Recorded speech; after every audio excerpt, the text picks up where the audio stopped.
Como habíamos dicho, hemos recibido al congresista Alejandro Soto, que es el vocero de la bancada de Alianza para el Progreso, fundada por César Acuña, APP. Señor Soto, muchas gracias por estar acá.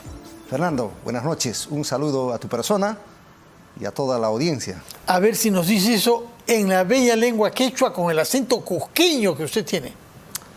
Guayquey Fernando, alintuta cachun kunampuncha, campac no cawan. Bueno, suena con más intensidad en quechua que en español, discúlpeme usted. Estoy muy contento con ese saludo. Señor Soto, han tenido muchas dificultades en su bancada, han habido personas que no han estado a la altura, personas que han tenido que salir, bueno, y ahora tenemos una situación bien desagradable con la señora Rocío Torres, quien está bajo sospecha de haber cobrado a sus empleados subalternos parte de lo que ellos debían ganar. Ustedes la han separado de sus funciones en la Comisión de Ética. ¿Qué han logrado establecer? Porque ustedes anunciaron que iban a interrogarla y formarse una opinión después de haberla escuchado. ¿En qué momento estamos en ese proceso difícil, me imagino, para su bancada y para usted, que es el vocero? Bueno, en primer lugar, quiero dejar en claro que Alianza para el Progreso no va a blindar a nadie, a ningún congresista, sea de nuestra bancada o de otras bancadas. Prueba de ello es que inmediatamente de conocido el reportaje periodístico, tomamos la acción y emitimos un comunicado en la cual le exigimos, como actualmente le exigimos a la congresista Rocío Torres Salinas, que haga una aclaración pública, que ella cite a una conferencia de prensa de su verdad y le dé explicaciones al país y fundamentalmente a la región por la cual ella ha sido elegida, Loreto. En segundo lugar, le hemos dado un plazo de 48 horas para que haga este deslinde público. ¿Que corren hasta cuándo? Todavía termina mañana. Mañana Nosotros como bancada nos vamos a volver a reunir y tomaremos una decisión. Pero en tanto y en cuanto eso ocurra, ya le hemos retirado a la citada congresista de la Comisión de Ética. Este es el cargo que se tiene el oficial mayor del Congreso de la República, ¿no? Porque nosotros esperamos que haya una investigación transparente en lo que se refiere a la vulneración del Código de Ética Parlamentaria, porque en lo que se refiere a la existencia de un presunto delito, ya el Procurador General del Estado ha formulado la denuncia penal correspondiente. En consecuencia, será el Ministerio Público y el Poder Judicial los que determinen si existe o no responsabilidad de carácter penal. Al Congreso únicamente le compete ver si infringió el Código de Ética Parlamentaria. Ya, ahora, usted es un hombre experimentado, no es la primera vez que sucede una cosa de este tipo, lamentablemente.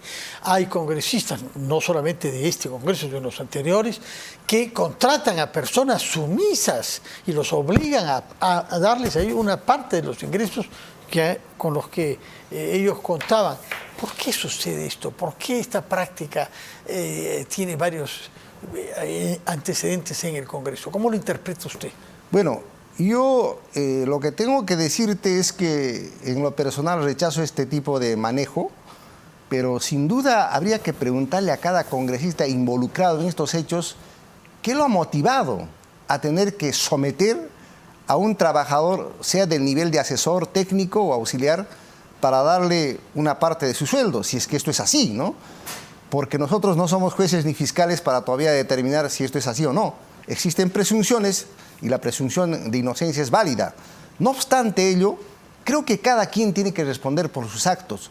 Por eso nosotros hemos pedido y hemos exigido a la congresista Rocío Torres Salinas que ella exponga a través de una conferencia de prensa cuál es la motivación que ha tenido, porque del comunicado que ha difundido ella simplemente niega la existencia de cobros, pero creo que las evidencias muestran que el sobrino de ella se encargaría de recortar, de recibir, de recabar el sueldo de sus trabajadores y que este hecho habría ocurrido por más de un año consecutivamente. Entonces, creo que hay indicios de que no solo se ha vulnerado el Código de Ética Parlamentaria, sino que habría la comisión de varios delitos que ya el Ministerio Público tendrá que determinar. Sobre todo porque hemos visto que ha borrado su comunicación con el sobrino famoso, ¿no? Ha borrado los chats.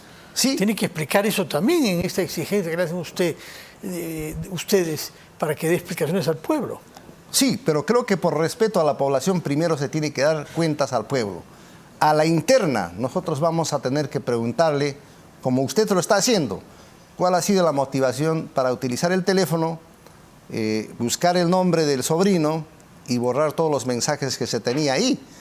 Claro está, tenemos nuestros reparos en la forma, cómo se ha podido captar esas imágenes, pero al margen de ello, los hechos son los que mandan, los hechos son los que determinan, y ahí sí habría responsabilidad de carácter penal. Ahora, no es la primera vez que tienen un problema de falta de ética en su bancada. Hubo el famoso incidente de un audio de una reunión privada que fue publicado con perjuicio al presidente del partido, ¿se acuerda usted? Sí, perfectamente. Motivó que separaran a una persona de la bancada, ¿no? Así es, pero antes de ello todavía se vio el caso de Freddy Díaz Monago, aquel congresista terrible, que está involucrado en un acto de violación, ¿no? Pero en todo caso, una cosa tiene que quedar en claro, Fernando. Alianza para el Progreso no ha blindado jamás a nadie.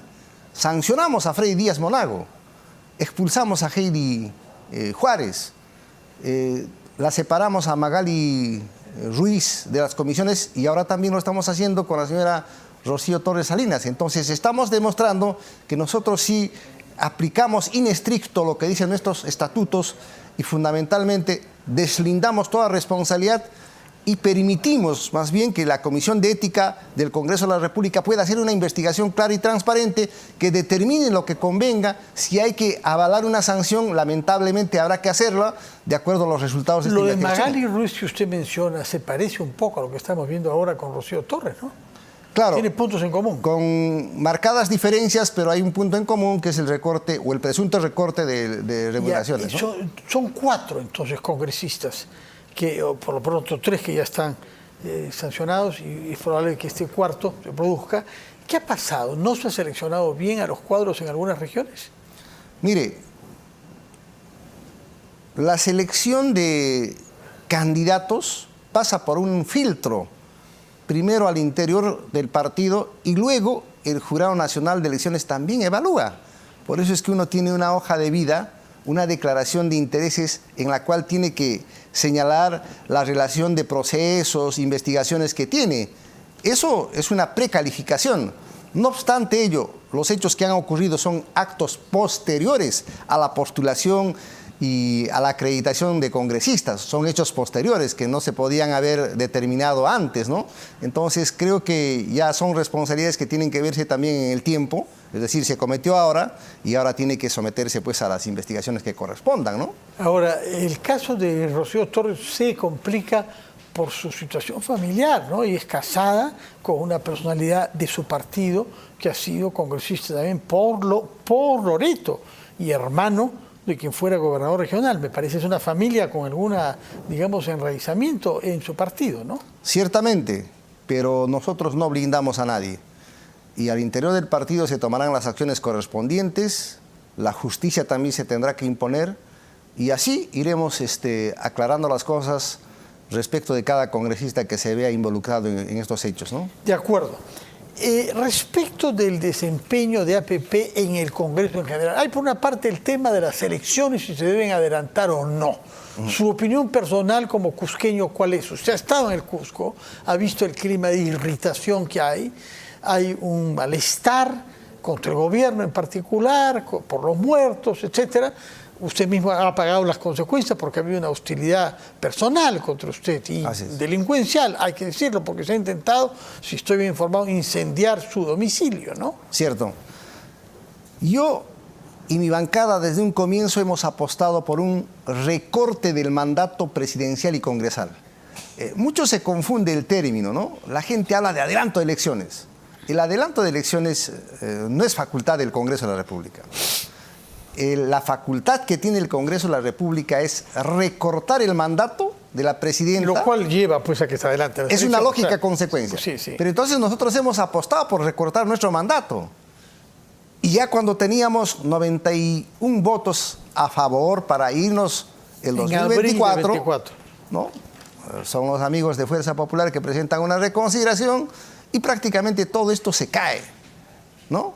No obstante ello, siempre está latente, no es un caso completamente cerrado, la posibilidad de ir a un adelanto de elecciones. de un recorte del mandato congresal. ¿De qué congresal. depende y de quién depende?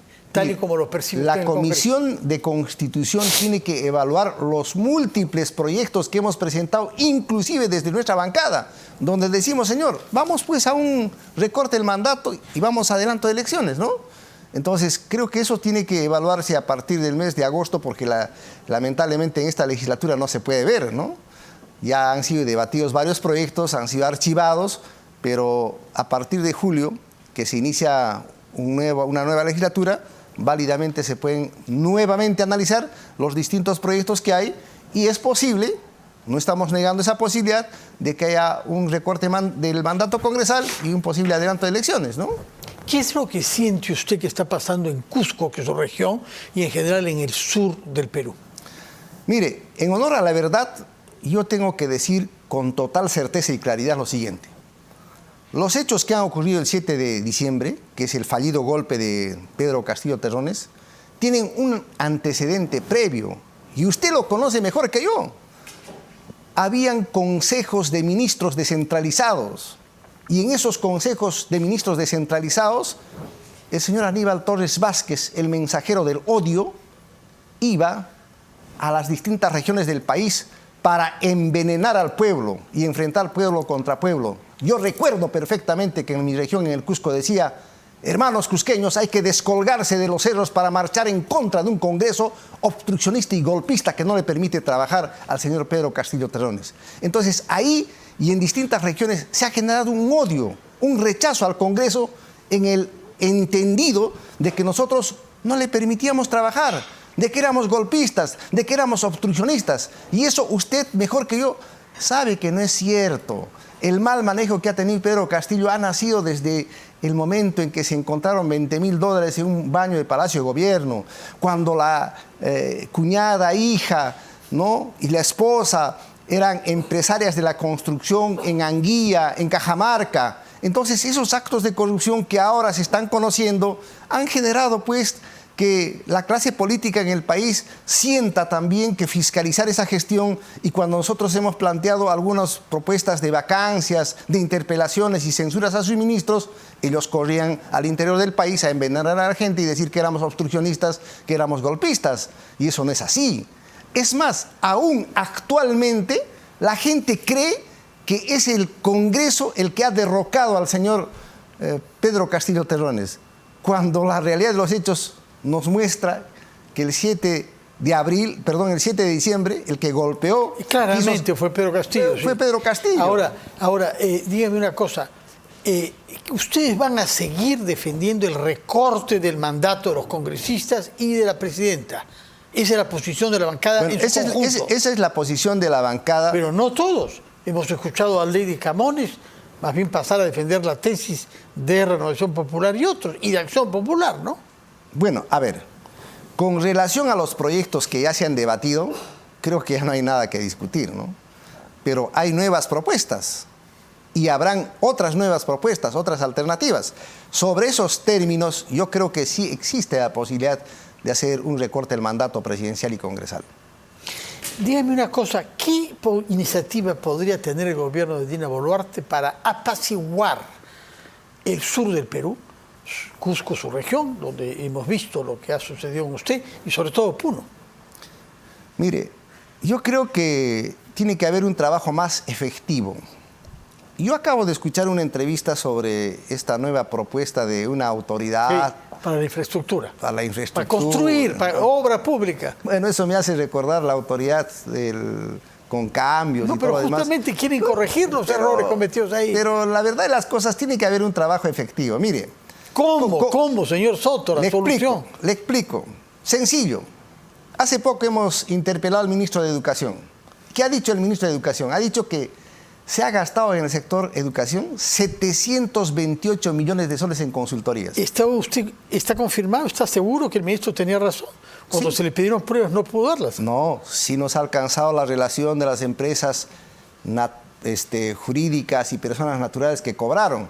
Yo me pregunto y digo, 728 millones, y hay colegios que están colapsados al interior del país. En el Cusco hay 3, Comercio 41, Uriel García y Velasco Astete, en San Jerónimo.